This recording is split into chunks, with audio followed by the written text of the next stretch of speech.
So I'm a 28M, and about 10 years ago, my family decided I didn't belong. Why? Because my older sister, Allison, couldn't stand the fact that I managed to pay for my own college without their help. That's right. My parents actually kicked me out because I figured out a way to fund my education. I was just 18, ready to start college, and suddenly, I was homeless. Allison is 4 years older than me, and from the time we were kids, it was clear she was the star. My parents didn't just like her more, they practically worshipped the ground she walked on. If she aced a test, they threw her a mini celebration. If I did the same, it was more like, "Oh, cool, what's for dinner?" You get the idea. It was always like that growing up. Nothing I did ever seemed to matter because she would always outshine me. By the time she went off to some top business school, my parents were in full-blown proud parent mode. They paid for everything: her tuition, her apartment, her fancy wardrobe. Meanwhile, I just kept my head down and tried to figure out how to survive. So when I got accepted into a reputable college in the UK to study history, I thought maybe, just maybe, they'd help me out a little. But nope. They shut that down real quick. My parents straight up told me they couldn't afford my tuition. Okay, fair enough. College is expensive. But what pissed me off was that they wouldn't even co-sign a loan for me. I wasn't asking them to pay for the whole thing, just to help so I wouldn't be crushed under debt my entire life. But they refused. We argued about it a lot, and their excuse was always the same. We already paid for Allison's college. We need to think about our future now. And it wasn't just about them planning for retirement or something reasonable. They were in the middle of starting up some small business and claimed they needed to pour every cent into that. It felt like they were throwing every obstacle in my way for no good reason. They had no problem blowing tons of money on Allison, but when it came to me, suddenly they were all about being responsible and frugal. I was stuck. I didn't want to miss out on my dream school, but it was obvious they had no intention of helping. With no other options, I turned to my Aunt Caroline. She's my dad's older sister and honestly, the complete opposite of my parents. She's a neurosurgeon, super successful, and down to earth. My parents always acted weird around her, like they were bitter about how much better off she was. Especially my dad. He hated feeling overshadowed by her. I didn't want to ask Caroline for help at first, but I was desperate. So one day I reached out and explained my situation, asking if she could help with tuition. She didn't even hesitate. She just said, "Of course, I'll help. Why didn't you ask me sooner?" But I was terrified my dad would find out. If he knew I'd gone behind his back to ask his sister for money, he'd flip. So I begged Caroline to keep it a secret, and she agreed. For a while, things seemed fine. My tuition was covered, and I was finally getting ready to leave for school. That's when Allison decided to ruin everything. To this day, I still don't know how she found out about Aunt Caroline helping me, but she did. And because she's Allison, she couldn't just let it go. I came home one evening after hanging out with some friends, and right away I knew something was off. All my stuff was packed up in boxes, everything. Clothes, books, even my bedding. My parents were sitting in the living room, and Allison was standing there with this smug, self-satisfied smirk on her face. It felt like I'd walked into some kind of twisted intervention. My dad didn't waste any time. He threw a stack of papers at me and demanded, "Explain this." I had no idea what he was talking about, so I picked up the papers and read them. That's when I realized Allison had gone full-on psycho. She'd fabricated these fake emails between me and Aunt Caroline, making it look like I was betraying the family, like I was leaking details about their business plans to get Caroline to pay for my tuition. I couldn't believe my eyes. Allison had actually gone through my laptop, found some real emails between me and Aunt Caroline, and then used Photoshop or whatever to twist them into something completely different. It looked like I'd sold out my own family. I was stunned. I tried to explain that it was all fake, but my parents didn't even listen. They just stood there, shaking their heads, saying, "We trusted you, and you stabbed us in the back." It didn't matter what I said. They believed Allison, of course. They always believed her.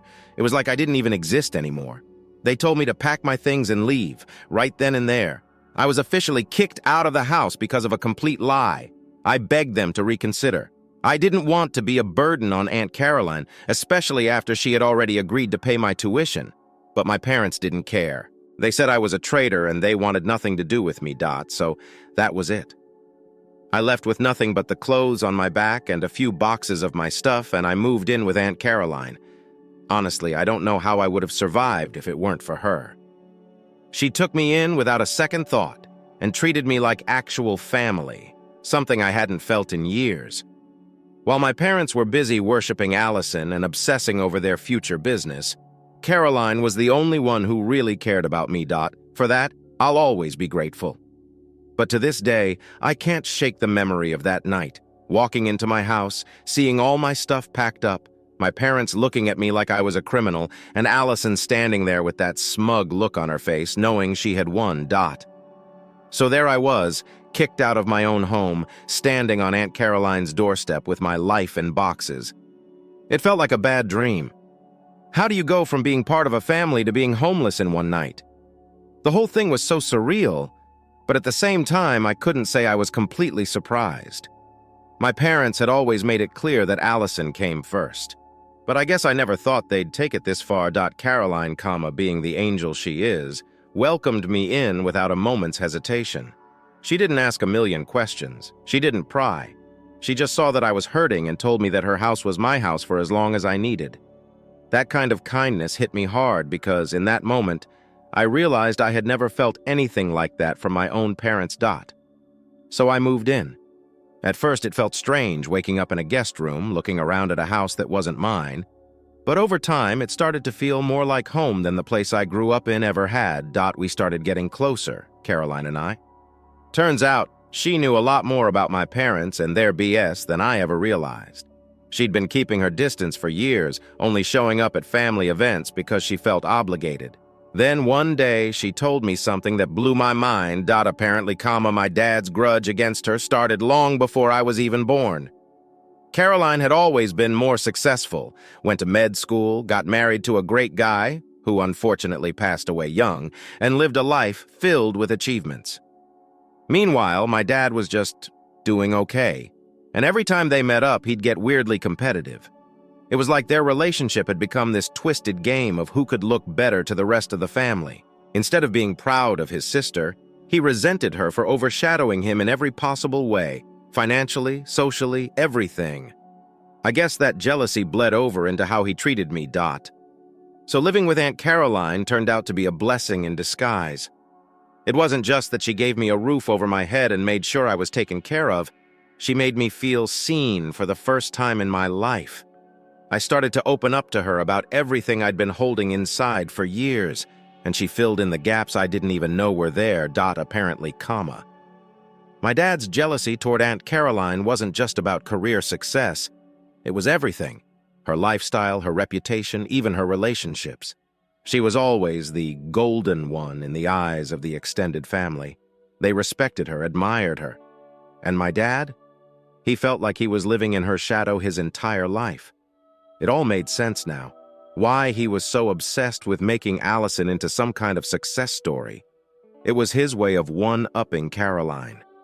He wanted to prove that his kid could be just as impressive as her. I hadn't realized it back then, but my whole life was caught up in this twisted game my dad was playing, a game I never wanted to be a part of. Living with Aunt Caroline was great, but I couldn't completely relax. I kept waiting for my parents to call, for Allison to show up out of nowhere, or for them to apologize and admit they'd been wrong, but of course that never happened. Days turned into weeks, and I didn't hear a word from them. Not a single text, not a single call. At first I was angry, really angry. How could they just toss me aside like I was nothing? Then the anger sort of faded and I started to feel numb. It was like my brain was shutting off all my emotions just so I could function. Caroline, though, was amazing. She never pushed me to talk unless I wanted to. She gave me space to figure things out, even helped me get everything sorted for school, making sure I had all I needed before I left for the UK. If it weren't for her, I don't know how I would have made it through that time. But even with her support, the silence from my parents was deafening. You'd think, after kicking your own kid out, you'd at least check up on them, right? But no. I guess I shouldn't have expected anything different. But deep down, I still did. About a month after moving in with Caroline, I got a text from Allison. I remember it clearly because it was as obnoxious as she was. All it said was, "Hope you're doing okay. By the way, don't leave your laptop lying around. That was it. No apology, no acknowledgement of what she'd done, just a smug little reminder that she was the one who got me thrown out. I stared at the screen, my blood boiling. She was taunting me, plain and simple. I didn't respond. What was the point? Allison wasn't the type to feel guilty about anything. In her mind, she'd won this weird family game, and that was that.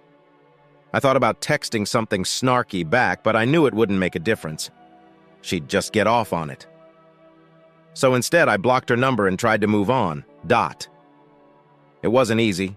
Every time I looked at my phone, part of me was still waiting for something from my parents, maybe a message from my mom saying she regretted everything, or even a passive-aggressive email from my dad pretending like nothing happened.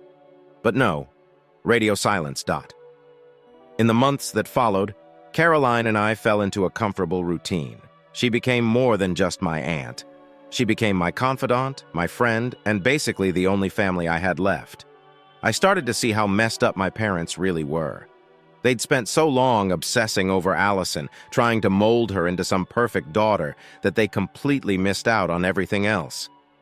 And when Allison finally messed up, which she eventually would, it would be too late for them to fix it. Just as I was starting to put the pieces of my life back together, I got another message. This time it was from my dad. It was short and direct. Good luck in the UK. That was it. No apology, no explanation, nothing. It felt like a slap in the face. After everything, all he had to say was good luck. I didn't even know how to respond. So I didn't. I just deleted the message and tried not to think about it. The day I left for the UK, Caroline drove me to the airport. She hugged me, told me how proud she was, how she knew I'd do great things. It was the first time in my life that someone in my family had said those words to me, and it hit me harder than I expected. I got on that plane feeling like I was leaving more than just my home behind. I was leaving behind the part of me that had always tried to seek my parents' approval. From that moment on, I decided I didn't need them anymore. I had Caroline, I had my future, and I had myself. If they wanted to reach out, fine, but I wasn't going to waste any more energy chasing after people who clearly didn't care about me. I was done. Life in the UK was surprisingly smooth. I settled into college, made friends, and for the first time in years, I wasn't constantly thinking about my family. I won't say I forgot about them, it's not that simple, but they definitely weren't on my mind as much anymore. I focused on my studies, figured out what I wanted to do, and tried to enjoy life without the constant drama that came with living under my parents' shadow. Of course, just when things were going great, something had to mess it all up. I finished college, came back to my hometown, and landed a really good, high-paying job. Then, out of nowhere, I got a call from my mom. Yeah, my mom. The same woman who hadn't spoken to me since the day they kicked me out. It was totally unexpected. I was sitting at my desk, going over some notes for a presentation, when my phone buzzed. I saw her name pop up, and for a second, I thought I was imagining things. I stared at the screen, my mind racing. Should I answer it? Ignore it? After everything that had happened, why would she be calling me now? I let it ring a few more times, and then, against my better judgment, I picked up. "Hello?" I said, trying to sound calm, even though my heart was pounding. There was a pause on the other end, like she wasn't sure what to say. Finally, she spoke. "Hi, it's your mother." No kidding. Who else would it be? But I didn't say that. I just stayed quiet, waiting for her to explain why she was calling me after almost 2 years of nothing. She hesitated again, and then, out of nowhere, said, "We need to talk." I couldn't help but scoff. Now she wanted to talk, after everything? It was so typical of her, but even though I was annoyed, a part of me was curious. What could possibly be so important that she was reaching out after all this time? "About what?" I asked, keeping my tone as neutral as possible. Your father and I, we want to see you," she said, stumbling over her words like she was trying to figure out how to phrase it right. I could already tell where this was going. They didn't actually want to see me because they missed me or felt bad for what they did. There was something they needed, and I had a pretty good guess about what it was. I sighed, leaning back in my chair. "Why?" I asked bluntly. She didn't answer right away, which pretty much confirmed my suspicions. When she finally did speak, her voice was quieter, like she was trying to sound all motherly and concerned. "Your dad and we've been going through a hard time. Things haven't been easy since the pandemic hit." And there it was, the real reason behind the call. It was exactly what I thought, money problems. I hadn't heard much about their business since I left, but I knew it wasn't doing well. Caroline had mentioned in passing how their shop wasn't thriving the way they had expected, and with the pandemic, it made sense that they'd be struggling. But I wasn't going to jump in and save them, not after everything they'd put me through. "Okay," I said, my voice flat. I wasn't about to make this easy for her.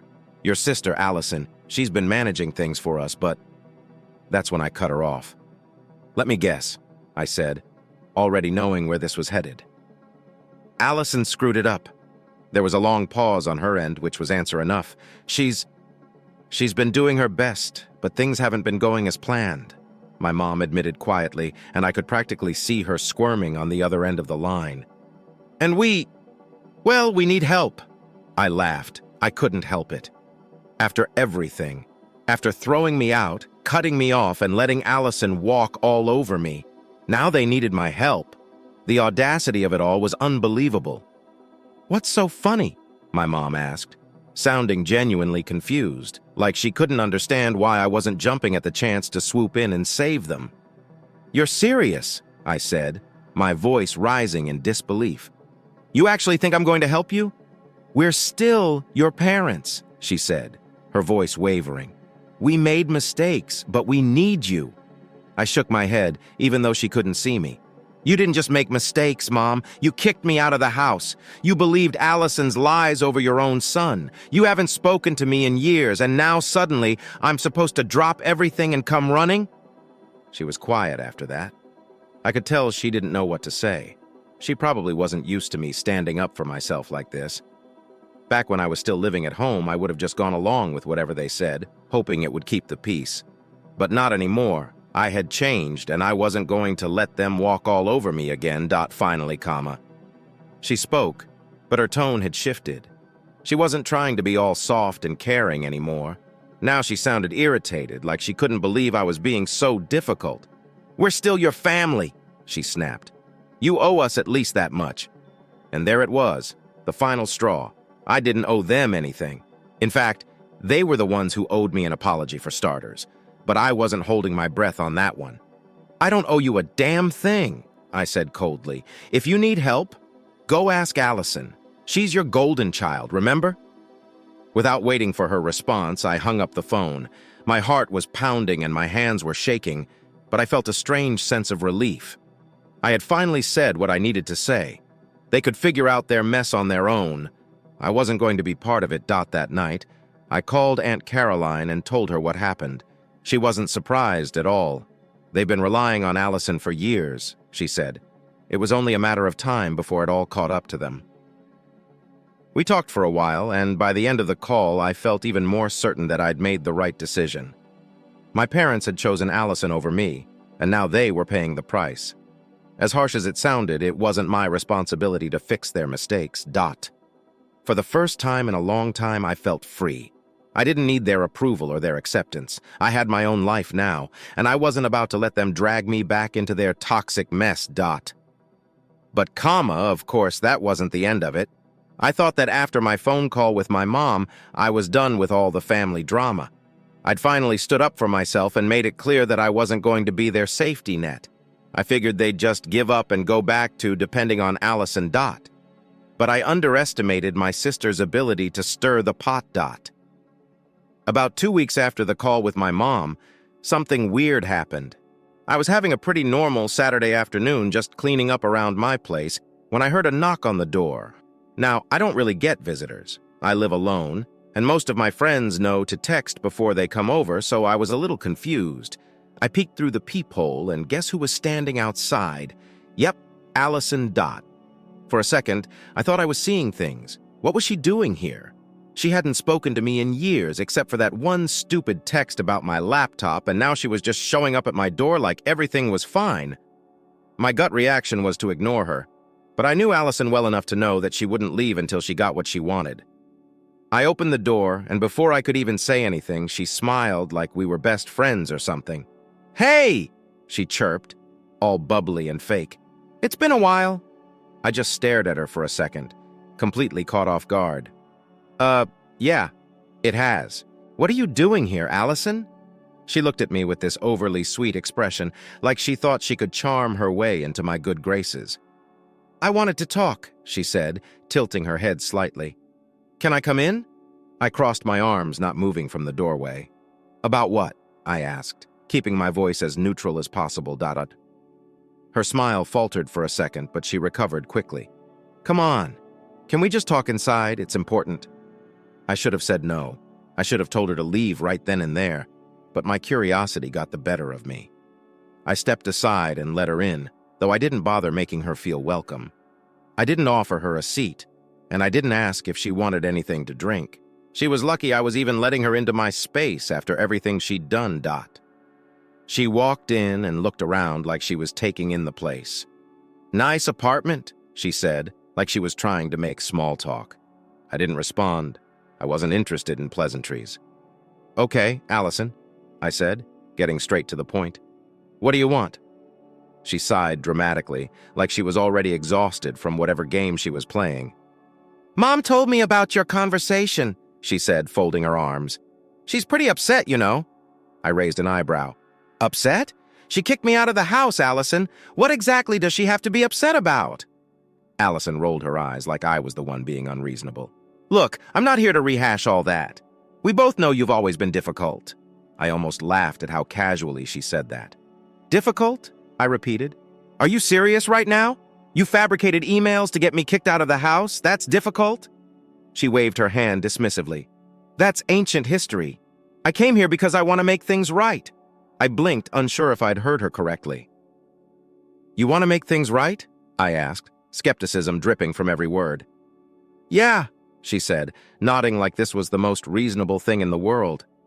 "I know things got complicated with the family, and maybe I overreacted back then, but I think it's time to put all that behind us." I couldn't believe what I was hearing. "You think you overreacted?" I said, struggling to keep my voice even. "Allison, you destroyed my relationship with our parents. You lied about me, manipulated them, and now you're standing here like none of that matters anymore." Her smile faded a little, and I could see she was getting frustrated. "I didn't come here to argue, okay? I came because I need your help."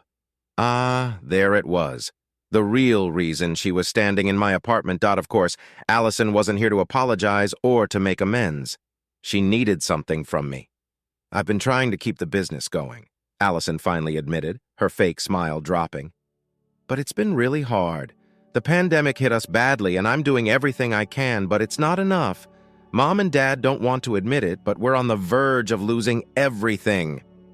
I crossed my arms, not feeling an ounce of sympathy. "So, let me guess. You want me to help bail you out?" Allison shifted uncomfortably, looking at me like I was supposed to feel sorry for her.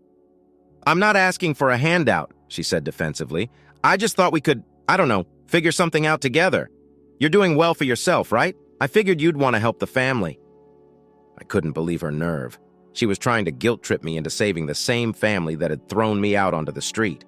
The same family that had treated me like I was expendable. "You figured wrong," I said flatly. Allison blinked, clearly not expecting that response. "Wait, what do you mean?" "I mean I'm not helping you," I said, my voice firm. "Not after everything you did. You ruined my life, Allison. You turned my own parents against me, and now that you're in trouble, you think I'm just going to forget all of that and step in to save you?" "No." She stared at me, dumbfounded. For the first time in her life, Allison didn't seem to know what to say. "But we're family," she said weakly, her voice losing some of its confidence. I shook my head. "We stopped being family the day you made it your mission to destroy me." Allison's face went pale. She wasn't used to hearing no, and I could see her struggling to process it. After a long, awkward silence, she stood up, her expression turning icy. "Fine," she said coldly, "if that's how you want it." "That's exactly how I want it," I replied, standing my ground. "You made your choices, Allison. Now you have to deal with the consequences." Without another word, she stormed out of my apartment, slamming the door behind her. I stood there for a minute, letting the tension drain out of me. Part of me felt bad, like maybe I was being too harsh. But then I remembered everything she'd put me through, and that guilt faded fast. For the first time in years, I felt like I had control over my life. I wasn't living in Allison's shadow anymore. I wasn't the second choice or the scapegoat. I was finally free from all of it. But, of course, that didn't mean the drama was over. I thought that after Allison stormed out, things would go quiet, that she'd finally get the message that I was done with her and all the family bullshit. But once again, I underestimated how stubborn she could be. It wasn't even a full week later when the next wave hit, and this time it wasn't Allison knocking on my door. It was both my parents. It was a Saturday again. Funny how these things always seem to happen on my days off. I was just sitting on the couch, scrolling through my phone, when I heard a knock at the door. It wasn't a soft knock either. It was one of those heavy, insistent knocks that tells you whoever's on the other side isn't leaving anytime soon. I got up, already having a bad feeling about who it might be. When I opened the door, there they were, my mom and dad, standing together like some kind of united front. My dad looked uncomfortable, like he didn't really want to be there, but my mom? She had that look in her eye, the one that said she was determined to bulldoze her way through this no matter what. I sighed, leaning against the door frame. "What do you want?" My mom gave me a strained smile, trying to keep things friendly. "Can we come in and talk? We need to sort some things out." I was tempted to slam the door in their faces, but part of me figured that if I didn't let them in now, they'd just keep showing up. So, with an exaggerated sigh, I stepped aside and let them in. They walked in, glancing around the place like they were expecting something more than a basic apartment. My dad stayed quiet, but my mom went straight for the couch, sitting down and patting the seat next to her like I was some little kid she was trying to console. "I'll stand," I said flatly, crossing my arms. "All right," she said, forcing a tight smile. "Look, we know things have been difficult between us." "Difficult?" I repeated, raising an eyebrow. "That's what you're calling it?" My dad finally spoke up, his voice low and gruff. "We didn't come here to argue." "Then what did you come here for?" I asked, not even bothering to hide my frustration. "Because I'm pretty sure we've already been over everything. Allison tried, you tried, and I made myself clear. I'm not helping." My mom's smile wavered a little. She probably wasn't used to me talking back like this. "That's not why we're here," she said, leaning forward slightly. "We're here because we want to apologize." I almost laughed. Apologize for what exactly? Kicking me out? Believing Allison's lies? Or was it that you didn't even bother checking in on me for 2 years? My mom's face tightened, and my dad shifted uncomfortably, looking like he wanted to be anywhere but here. It was clear they weren't expecting me to throw it back in their faces like that. "We know we made mistakes," my mom said, her voice quieter now. "But we're family, and family has to stick together." I could feel my patience wearing thin. This was just more of the same. Every time something went wrong, they'd pull out the family card, like it was supposed to erase everything that happened. But I wasn't falling for it this time. "You guys are only here because you need something from me," I said bluntly. "If things hadn't gone south with the business, I wouldn't even be hearing from you. Let's not pretend this is about family." There was a moment of silence, and then my dad finally spoke up, his voice rough but more honest than anything I'd heard from him in years. "You're right." That caught me off guard. I blinked, staring at him. "What?" "You're right," he repeated, sighing heavily. "We screwed up. We believed Allison, we pushed you out, and we didn't even think twice about it. And now, well, now things are falling apart and we're desperate." I didn't know what to say. I wasn't expecting him to actually admit it. My mom, on the other hand, looked like she was trying not to lose her cool. Clearly, she hadn't planned for him to just lay it all out like that. "I appreciate the honesty," I said after a long pause. "But that doesn't change anything," my mom cut in then, her voice sharper. "It doesn't change the fact that we need you, and you owe us, after everything we've done for you." And there it was again, that entitlement. They really believed I owed them something just because they were my parents. Like all the years of neglect and favoritism didn't matter. And now that they were in trouble, I was supposed to bail them out? "I don't owe you anything," I said, my voice cold. Not after the way you treated me. You made your choice when you believed Allison over me, when you threw me out and didn't even check if I was okay. Now you want me to save you. That's not how this works." My dad didn't say anything. He just sat there, staring at the floor like he was ashamed. But my mom, she wasn't done yet. "We're your parents," she said, her voice rising. "We raised you. We took care of you, and now you're just going to abandon us?" I shook my head, almost feeling sorry for her at this point. "You didn't take care of me. Aunt Caroline did. You chose Allison, and now you're stuck with her. That's on you." My mom looked like she was about to explode, but my dad put a hand on her arm, stopping her from saying whatever was about to come out of her mouth. He stood up, looking me in the eye for the first time since they'd walked in. "We understand," he said, his voice steady. "But we're not going to push you anymore. We just needed to try." For a second, I almost felt bad for him. But then I remembered everything they had put me through, and that sympathy disappeared. "I hope you figure it out," I said, stepping toward the door and opening it for them. "But I'm not going to be part of it." My dad nodded like he'd expected that. My mom, though, gave me one last look, half angry, half pleading. But when she saw I wasn't budging, she stood up and followed him out. As they left, I closed the door behind them and stood there for a moment, letting the silence settle in. I'd done it. I had finally stood up to them, and for the first time it felt like I was really free.